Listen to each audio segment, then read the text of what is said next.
আজকে স্বপ্নের রান্নাঘরে আমি শেয়ার করব চিংড়ি মাছের পকোড়া। চিংড়ি মাছের ঝোল, চিংড়ি মাছের ঝাল, চিংড়ি মাছের মালাইকারি তো সবাই খেয়েছো। আজ আমি করে দেখাবো চিংড়ি মাছের পকোড়া। তো চিংড়ি মাছের পকোড়া করতে কী লেগেছি, চিংড়ি মাছ নুন হলুদ দিয়ে মাখিয়ে নিয়েছি। এটা নিয়েছি চালের গুঁড়ি, এটা নিয়েছি বেসন, আর এটা নিয়েছি ময়দা। আর এখন আমি এটা হালকা করে একটু ভেজে নেব। তো এই যে তার জন্য আমি কড়া বসিয়ে নিচ্ছি নিয়েছি। আর এই যে কড়াও গরম হয়ে গেছে, আমি কড়াইয়ে তেল দেবো। হালকা করে মাছটা একটু ভেজে নিতে হবে।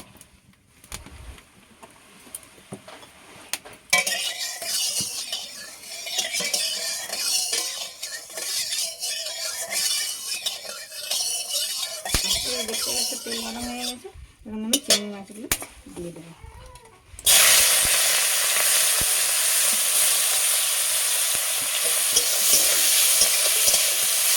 হালকা লাল লাল করে ভাজবো, খুব বেশি কড়া করে ভাজবো না।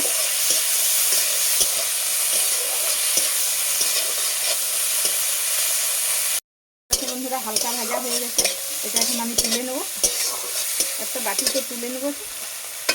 হালকা করে চিংড়ি মাছটা আমি ভেজে নিয়েছি। এতে এখন আমি দিয়ে দেবো এই যে একটু ময়দা, এক কাপ বেসন, আর 1 কাপ এই যে চালের গুঁড়ো। এতে দিয়ে দেবো আমি হলুদ দিয়ে দেবো পরিমাণ মতো নুন। মাছে আমি নুন দিয়েছিলাম, বেসন গুঁড়োতে একটু নুন দিতে হবে। এটা দিয়ে দিলাম নুন। আর দিয়ে দেবো এই যে একটু জিরা বাটা, দিয়ে দিচ্ছে একটু আদা বাটা, একটু রসুন বাটা, এটা কাঁচা লঙ্কা কুচি, এটা পেঁয়াজ কুচি।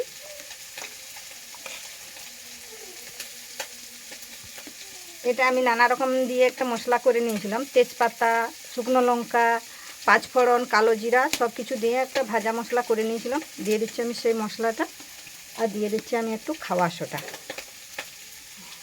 দিয়ে এটা বেশ ভালো করে আমি এটা এখন মেখে নেব।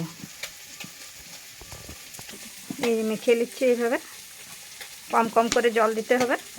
একসঙ্গে বেশি জল দিয়ে দিলে আবার নরম হয়ে যাবে, খুব বেশি নরম করা যাবে না।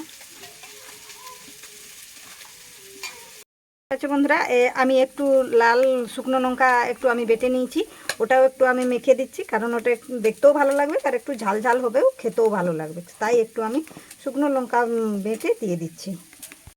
এই যে দেখতে পাচ্ছ বন্ধুরা, কড়াইয়ে আমি তেল দিয়ে দিলাম, আমি পকোড়াটা ছেঁকে নেব। তেল গরম হয়ে গেছে, আমি একে একে এখন বড়াগুলো ছেড়ে দেবো। এইভাবে একে একে আমি বড়াগুলো ছেড়ে দেবো।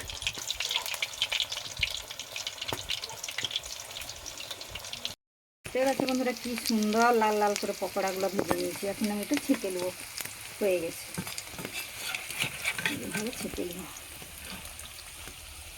তো এই যে দেখতেই পাচ্ছ বন্ধুরা, চিংড়ি মাছের পকোড়া কি সুন্দর হয়েছে।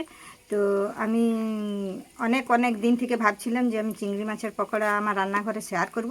তো আজকে আমি চিংড়ি মাছ পেয়ে এই যে পকোড়া করে দেখালাম।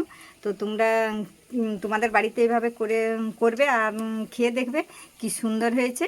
আর যদি আমার এই পকোড়াটা তোমাদের ভালো লেগে থাকে, তাহলে একটা লাইক, একটা সাবস্ক্রাইব করে দেবে।